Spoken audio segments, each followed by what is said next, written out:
president of everything. I'm here with the legendary and the very legendary Charlie Roots, aka Smokey. This is the first person to take photographs at Carnival here in the Carnival, documenting your history since 1957.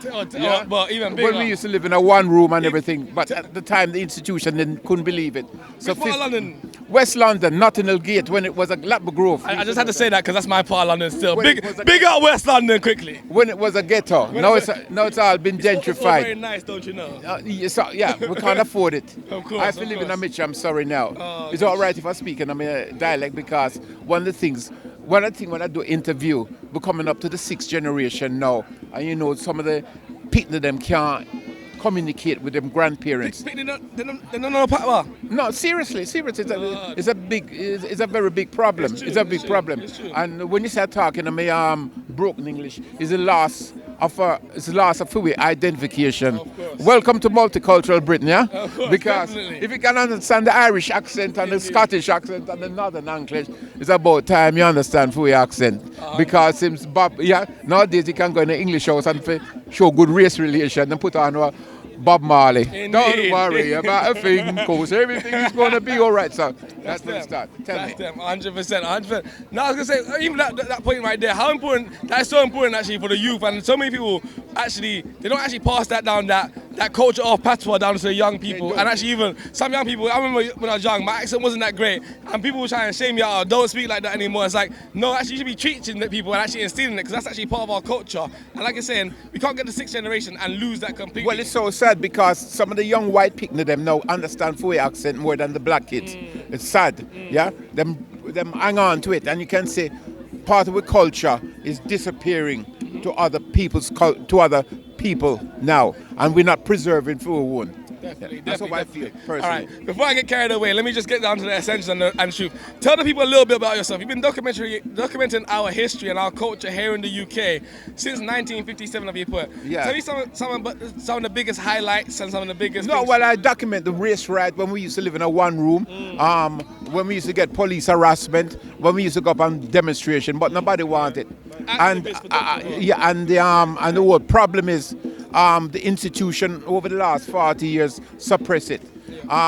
It's not till about 10 years ago they noticed I was a photographer of color, because most of the things I used to sell is white people used to sell it for me. When I used to carry it around and show people, that used to question, did you really take that? And I'm not questioning.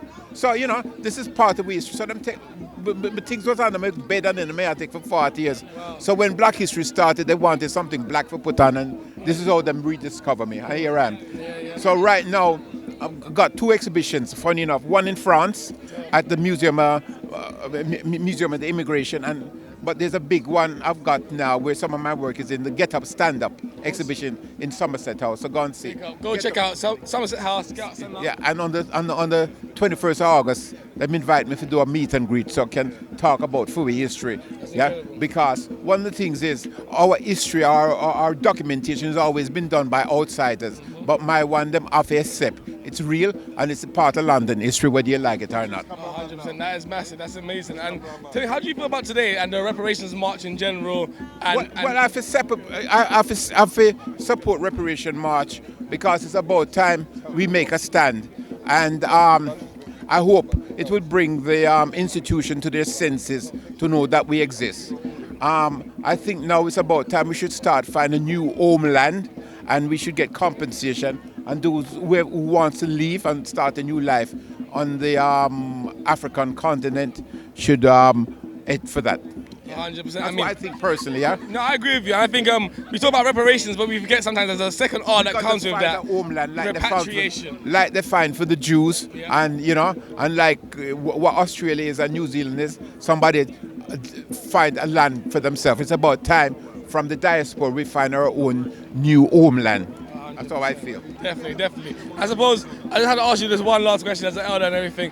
With what's going on with the young people in London right now and all the knife crime and everything right now, how important do you think days like this are? This one I can't comment about because many times I comment about this and it becomes very controversial. But the institution is supposed to blame. They know what's happening. Yeah, you got to concentrate who's distributing all the illegal drugs? Where does it come from? Yeah, and we're just a political pawn in the game. Yeah, I think I also don't think of it as a conspiracy, but I think depends what postcode you live in. Yeah, they have distorted people's mind. Yeah, that's a different. Yeah, but you understand what I mean. Of course. It's